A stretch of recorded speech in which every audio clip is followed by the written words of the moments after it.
নমস্কার বন্ধুরা, আজকের এই বার্তাটি তোমার জন্য।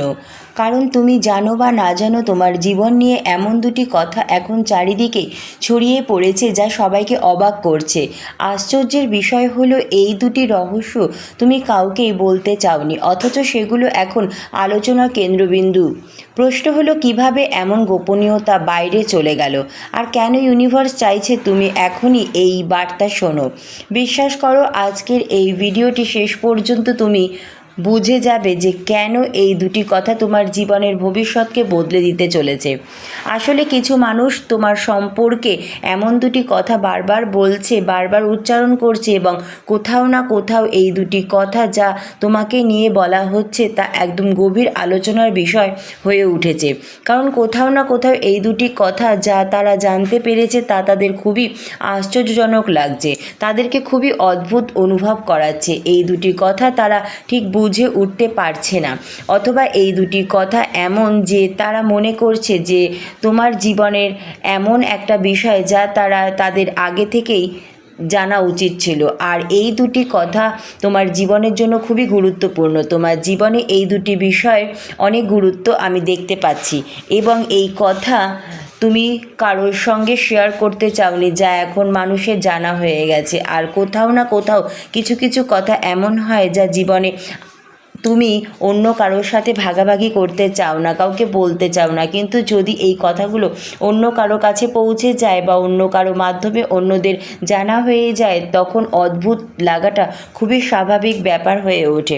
মনে হয় এই দুটি কথাকে তুমি কিভাবে তাদের কাছে পৌঁছাতে থেকে আটকাতে পারো, কিভাবে তুমি সেগুলোকে নিয়ন্ত্রণ করতে পারবে। যেসব কথা তুমি কাউকে কখনো বলতে চাওনি তা অন্য কারো কাছে চলে যায় বা অন্য কারো মাধ্যমে আরও মানুষের জানা হয়ে যায়, তখন কোথাও না কোথাও তোমার মনে হয় এক ধরনের ভিন্ন অনুভূতি, অদ্ভুত লাগে। এবং এই কারণেই মহাবিশ্বর তরফ থেকে তোমার জন্য আজকের এই রিডিং আসছে। হে আমার প্রিয় আত্মা, এই দুটি কথার আলোচনা এখানে খুব জোরে জোরে চলছে, প্রচুর কথা হচ্ছে, এবং কোথাও না কোথাও এই কথাগুলো নিয়ে কিছু বাস্তবতা, কিছু সত্য আজ তোমার জন্য জানা দরকার। কারণ মানুষ এই দুটি বিষয়ে খুব জোরে জোরে আলোচনা করছে। তাহলে চলো দেখে নেওয়া যাক এমন কি কথা আছে, কি বিষয় আছে যা হয়তো তুমি জানো না এবং যা তোমার জন্য জানা ভীষণই জরুরি। দেখো, এই যে মানুষগুলো আছে যারা তোমাকে নিয়ে কথা বলছে, এই দুটি কথা এখানে খুব আলোচনার বিষয় হিসাবে দেখা যাচ্ছে, প্রচুর আলোচনা হচ্ছে। হে আমার প্রিয় আত্মা, ইউনিভার্সের পক্ষ থেকে একটি বার্তা আসছে যে কোথাও না কোথাও এমন একজন আছেন যিনি তোমার প্রতি খুব বেশি অবসেসর, এবং তার সঙ্গে তুমি একটি ভিন্ন ধরনের সংযোগে রয়েছো, এবং কোথাও না কোথাও সেই প্রেমের সম্পর্কও এখানে দেখা যাচ্ছে। সেটা পুরুষ হতে পারে বা কোনো নারীও হতে পারে, সে তোমার আশেপাশে কোনো ঘনিষ্ঠ আত্মীয় হতে পারে, এমন কেউ হতে পারে যিনি তোমার খুবই কাছাকাছি থাকেন, তোমার হৃদয়ের সাথে যুক্ত রয়েছে। তার পরিবারের কেউ তোমার সাথে খুবই একটা গভীর সংযুক্ত নয় ততটা যতটা এই মানুষটা তোমার সাথে সংযুক্ত আছে। আর কোথাও না কোথাও তোমার যে ব্যক্তিত্ব, তোমার কাজ করার ধরন, তোমার আচরণ, সেগুলো তার ভীষণ ভালো লাগে। তুমি যাই করো, যেভাবে তোমার আচরণ, যেভাবে তোমার পরিকল্পনা তৈরি করো, সে তোমার প্রতি ভীষণই আকৃষ্ট। যেভাবে তুমি কাজ করো, যেভাবে পরিকল্পনা তৈরি করো, সেগুলো কোথাও না কোথাও তার ভীষণ ভালো লাগছে। দেখো, সেটাই তাকে তোমার দিকে ভীষণভাবে আকৃষ্ট করছে, তোমার দিকে টেনে নিয়ে আসছে। আর তুমি যে কাজগুলো করো তার কারণেই সে তোমার দিকে একটা অদ্ভুত টান অনুভব করছে। এটা হচ্ছে কারণ, কোথাও না কোথাও তোমার কাজগুলো সে ভালোভাবে বুঝতে পারছে, এবং তোমার আচরণের সাথে তার মিল এখানে দেখা যাচ্ছে। তার মনে তোমার কাজ নিয়ে যে ভাবমূর্তি তৈরি হয়েছে তা খুবই ভালো, কারণ সে বুঝে ফেলেছে যে তোমার কাজগুলো কোনো সাধারণ কাজ নয়, এবং তোমার কাজের পিছনে একটি শক্ত ভিত্তি আছে। তুমি এই কাজগুলো করে কোথাও পৌঁছাবে, এবং ভবিষ্যতের জন্য এই কাজগুলো কিভাবে করবে, কিভাবে সামনের দিকে এগিয়ে যাবে তা সে বুঝে ফেলেছে। কারণ তুমি দেখতে সাধারণ হলেও তোমার আভা এবং তোমার ভেতরের শক্তি ও ক্ষমতা একেবারে ঈশ্বর প্রদত্ত। দেখো, অনেক মানুষই আছে যারা বাইরে থেকে সাধারণ দেখায়, কিন্তু খুব কম মানুষই আছে তাদের চেনার ক্ষমতা রাখে, তাদের কাজ, তাদের ভেতরের গুণাবলী বুঝতে পারে। আর এই মানুষটি তোমার ভেতর থেকে তোমাকে চিনে ফেলেছে, আর এই কারণে সে তোমার প্রতি ভীষণভাবে আকৃষ্ট হওয়ার পাশাপাশি তোমার কাছে থেকে কিছু শিখছে, এমন কিছু অভিজ্ঞতা নিয়ে যার কারণে তার জীবনে উন্নতি, সুখ আসছে। দেখো আরও একটি জিনিস এখানে দেখা যাচ্ছে, যা হলো ধীরে ধীরে হলেও তোমার সময় এখানে বদলাতে শুরু করেছে, কিন্তু তারপরও কোথাও না কোথাও তার পরিবারের একজন মানুষ রয়েছে যে তাকে থামানোর চেষ্টা করছে, এবং সে বারবার এটা বোঝানোর চেষ্টা করছে যে তুমি ওই মানুষটির সাথে বেশি মেলামেশা করবে না, বেশি ঘনিষ্ঠ হবে না। এরকম কিছু বিষয়ও কিন্তু এখানে স্পষ্টভাবে দেখা যাচ্ছে, কারণ এখনও পর্যন্ত সে সফল হয়নি এবং ভবিষ্যতে সফল হবে কি না তা নিয়েও সে বিষয়ে তার দ্বিধা রয়েছে। আর তার সময় পরিবর্তন হবে কি না, ভবিষ্যৎ তার কেমন হবে, এসব বলে তাকে তোমার কাছে আসা থেকে বিরত রাখা হচ্ছে। কিন্তু ওই মানুষটি থামতে চাইছে না, কারণ সে সত্যটা জানে, সে তোমাকে বুঝে ফেলেছে এবং তোমার আসল রূপ এখানে সে জেনে গেছে। সে তোমার উপর আস্থা রাখে, বিশ্বাস রাখে এবং তার কাজে কোনো ত্রুটি রাখে না। হে আমার প্রিয় আত্মা, এই মানুষটির কথা এটাই যে যদিও আমি এই মানুষটির কাছে কিছু শিখেছি, তবে এর অর্থ আমি তার কাজেই যাচাই করেছি এবং ভবিষ্যতও দেখে ফেলেছি। এই সব কথা শুধু তোমার সম্পর্কেই হচ্ছে। দেখো এখানে ওই মানুষটি তোমার কাছে কিছু শিক্ষা নিচ্ছে এবং কিছু শিখছে, এবং যে কাজটি শিখে নেওয়ার পরই তোমার উপর বড় দায়িত্ব আসতে চলেছে, কারণ আগে তুমি শিখবে তারপরই সে কাজ শিখতে পারবে।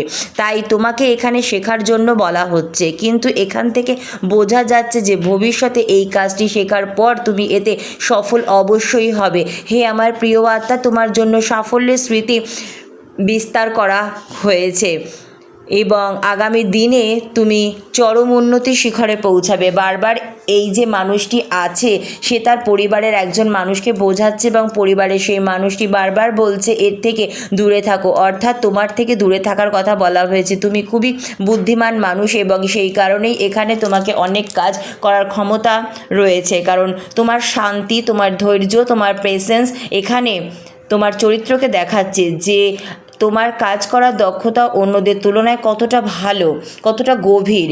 তুমি যে কাজই করো একাগ্র মন নিয়ে, একাগ্র চিত্তে করো, কারণ তুমি যতটুকু বিদ্যা অর্জন করেছো, যতটুকু কাজ করো তা শুধুভাবে শান্তভাবেই করো না, বরং চাও যে এতে একদম নিখুঁত তার কাজটা তুমি দিতে চাও, তুমি পরিপূর্ণতা চাও, এমন বিষয় এখানে দেখানো হচ্ছে। দেখো আরেকটি জিনিস আমি এখানে দেখতে পাচ্ছি, তোমার চারিপাশে মানুষেরা তোমাকে খুব খুশি রাখে। তোমার পরিবারের মানুষেরা, যদি তুমি বিবাহিত হও তবে তোমার সঙ্গী বা তোমার আশেপাশে থাকা কেউ তোমাকে খুবই সমর্থন দিচ্ছে এবং তোমার স্বপ্ন পূরণের জন্য তোমাকে উৎসাহ দিচ্ছে। তুমি তার থেকে শক্তি পাচ্ছ এবং কোথাও না কোথাও তোমার খুব কাছের মানুষেরা সমর্থন থেকে তুমি খুবই খুশি আছো, আর সেই কারণেই তোমার মনে প্রচুর শান্তি আমি এখানে দেখতে পাচ্ছি। এখানে আমি আরেকটি জিনিস দেখতে পাচ্ছি, জীবনে অহংকার বলে তোমার কিছুই নেই। যে কোনো বিষয় নিয়ে হোক, যে কোনো কারণেই হোক, তোমার ভেতরে কোনো অহংকার নেই। তুমি মানুষের সাথে খুব ভালোভাবে মিশে যাও এবং তুমি মানুষকে সাহায্য করতে চাও। তোমার স্বভাব খুবই সাধারণ, একেবারেই সোজা সাপটা। তুমি মানুষকে তোমার স্বভাবের মাধ্যমে নিজের দিকে আকর্ষণ করতে পারো এবং বারবার মানুষ তোমার ব্যাপারে এমনই কথা আলোচনা করছে যে তোমার স্বভাব কতটা সহজ, কতটা সোজা সাপটা, কতটা সঠিক। আর যারা তোমার সম্পর্কে এসব জানতো না তাদেরকে বলা হচ্ছে, যারা তোমাকে চিনতো না এতদিন তাদের সামনে এমন প্রশংসা করা হচ্ছে আজ এই বিষয়টি জানতে চলেছে, কারণ এখানে তোমার জন্য কিছু মানুষ আছে যারা তোমাকে চিনতো না এতদিন, আজ তারাও তোমাকে চিনতে শুরু করেছে। কিন্তু এদের মধ্যে কিছু মানুষ রয়েছে যারা তোমাকে নিয়ে আলোচনা ও প্রশংসা শুনতে বিরক্ত হয়ে যাচ্ছে এবং তাদের কিছুই ভালো লাগছে না, কারণ তারা তোমার সম্বন্ধে অন্যরকম কিছু একটা আশা করেছিল। তারা চেয়েছিল যে সব জায়গায় তোমার নিন্দা হোক, আর তারা কোনো দূরের মানুষ নয়, তোমার চারিপাশের মানুষ, যারা কোথাও না কোথাও তোমার প্রতি ঈর্ষা পোষণ করে এবং তোমার উন্নতি, সাফল্য ও প্রশংসা এসব দেখে ভাবে আমি কেন ওর সমান হতে পারছি না, আমার কেন প্রশংসা হচ্ছে না। তাই এই রকম বিষয় এখানে দেখা যাচ্ছে। দেখো, তোমার শত্রুরা যদি তোমার জন্য ফাঁদ পাতে নিন্দা করে, তারা চেষ্টা করছে তোমার সম্পর্কে গুজব ছড়াতে, তোমার চরিত্র নিয়ে গুজব ছড়াতে, কিন্তু তারা সবসময় ব্যর্থ হয়েছে এবং হতেও থাকবে। কারণ ঈশ্বর তোমার উপর কৃপা বর্ষণ করছেন এবং তুমি কোনো সাধারণ মানুষ নও, তুমি নির্বাচিত এক আত্মা। ঈশ্বরের দ্বারা তোমাকে বেছে নেওয়া হয়েছে এবং তোমার চারিপাশে যে সুরক্ষা রয়েছে তা তোমাকে খুবই সুরক্ষিত রাখছে। ইউনিভার্স তোমাকে সুরক্ষা দিচ্ছে। হে আমার প্রিয় আত্মা, তোমাকে চারিদিক থেকে সুরক্ষা দেওয়া হচ্ছে। তাই হে আমার প্রিয় আত্মা, আর চিন্তা করার প্রয়োজন নেই। এখানে আমি স্পষ্ট দেখতে পাচ্ছি যে তোমার বুদ্ধি, তোমার স্বভাব, তোমার সাফল্য, তোমার কাজ, এসবের প্রচুর প্রশংসা হচ্ছে। প্রচুর প্রশংসা হচ্ছে যে তুমি জীবনে কতটা শান্ত থাকো, যা কিছু করো কতটা ধৈর্য ধরে করো, তোমার ভেতরে কতটা ধৈর্য আছে, কতটা শক্তি আছে, তবুও তুমি এসবের অহংকার একদম করো না, এসবের গর্ব নেই তোমার। এরকম কথাই তোমার ব্যাপারে মানুষের মধ্যে এখন ছড়িয়ে পড়ছে এবং এই জিনিসগুলো আজ এখানে প্রকাশ পাচ্ছে। সর্বদা মহাবিশ্বকে কৃতজ্ঞতা প্রকাশ করো। ধন্যবাদ মহাবিশ্ব।